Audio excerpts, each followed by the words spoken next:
আজকে রাত্রে আমরা একটা নতুন রেসিপি ট্রাই করতে যাচ্ছি, জানি না কেমন হবে। তার জন্য পুরো প্রস্তুতি করে নিয়েছি।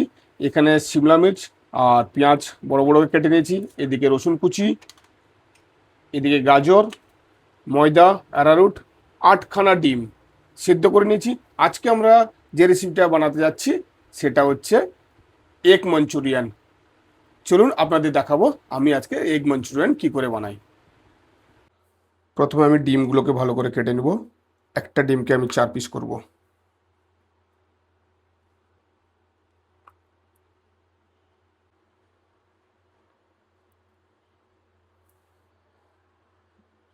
আমি একটা ব্যাটার তৈরি করব, তার জন্য আমি প্রথমে নিচ্ছি 1 কাপ ময়দা, আর তার সঙ্গে দিব আমি সামান্য অ্যারারুট, হাফ চামচ মতো অ্যারারুট দিয়েছি। এর মধ্যে দিব আমি কালারের জন্য অল্প কাশ্মীরি লাল লঙ্কা গুঁড়ো আর সামান্য পরিমাণ মতো লবণ। সামান্য একটু জল দিয়ে এটা ব্যাটার করতে হবে, এমনভাবে জল দিতে হবে যাতে রাখতে হবে যে বেশি পাতলা না হয়ে যায়। এটাকে এবার ভালো করে মিক্স করে নিতে হবে।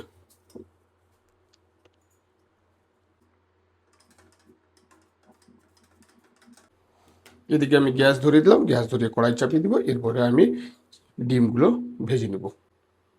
কড়াই আমার গরম হয়ে গেছে, তেলও গরম হয়ে গেছে। এবার আমি ডিমগুলো এই ব্যাটারের মধ্যে ডুবিয়ে হালকা করে ভেজে নেব।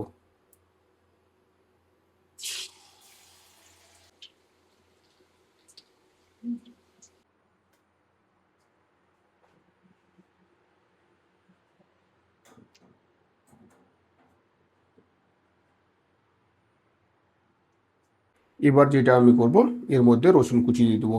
ডিম ভেজেছিলাম সেই সামান্য তেল মাখিয়ে রেখেছি, তার মধ্যে হালকা করে রসুন কুচি দিয়ে দিলাম। রসুনটা সামান্য কাঁচা কাঁচা করে ভেজে নেব। রসুন ভাজা হয়ে গেছে, এর মধ্যে আমি শিমলা মির্চ দিয়ে দিলাম। আগে থেকে কাটা শিমলা মির্চ আমি দিয়ে দিলাম। সঙ্গে যে পেঁয়াজ কুচি আছে সেটাও দিয়ে দিলাম।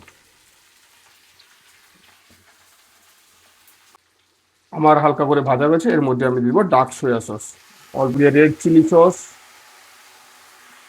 এবার দিব হালকা করে টমেটো সস।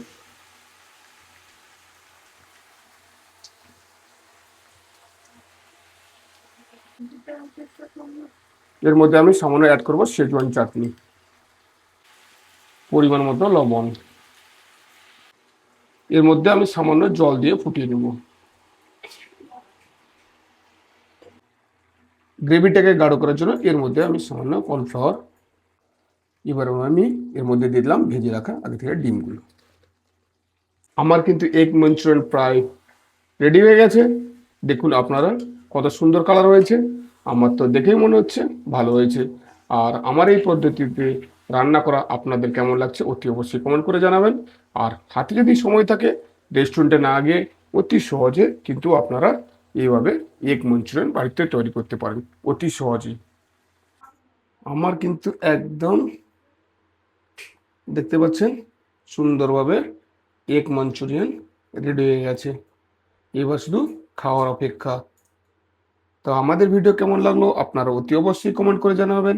আর যদি আমার ভিডিওতে নতুন কেউ হন তাহলে অতি অবশ্যই এটা সাবস্ক্রাইব করে দেবেন।